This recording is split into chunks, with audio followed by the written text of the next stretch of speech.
It was September of 2011 that I found that something was going wrong with my breathing.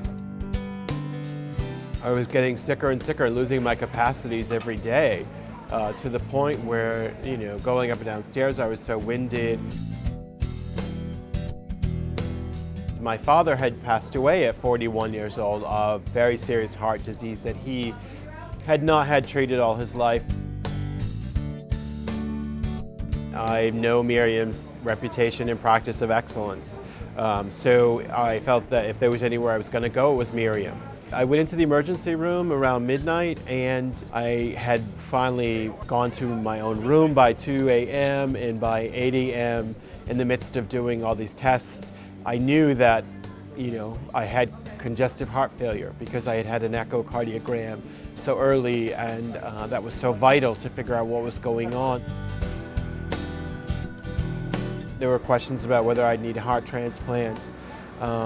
They had started a whole regimen of medications for my heart, and I slowly, after 10 days, was out of the hospital, and I'd improved, and it's been remarkable.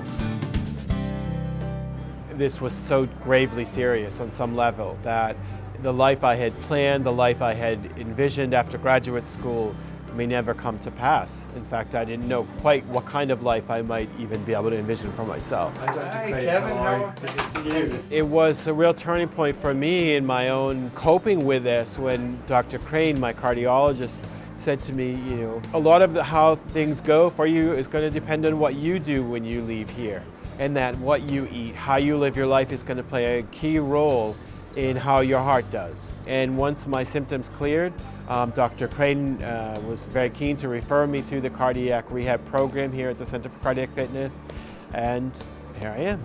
It's very holistic here. How we treat our heart at the dinner table, at our afternoon breaks at work, to what we do when we're on the weekends has to do all together connected to how our heart will perform and what kind of conditions we give it.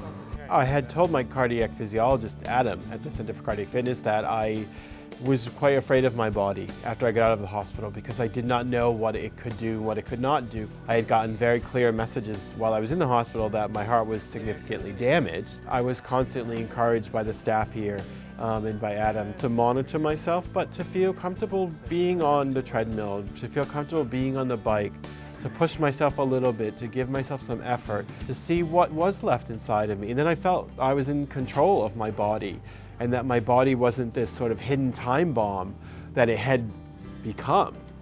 For me, coming to cardiac rehab 3 days a week meant that I was living in hope, and I was moving out of despair and fear, which was what was the uncertainty of having such a major episode and then moving on with my life. And I've quite moved forward, and I'm quite grateful.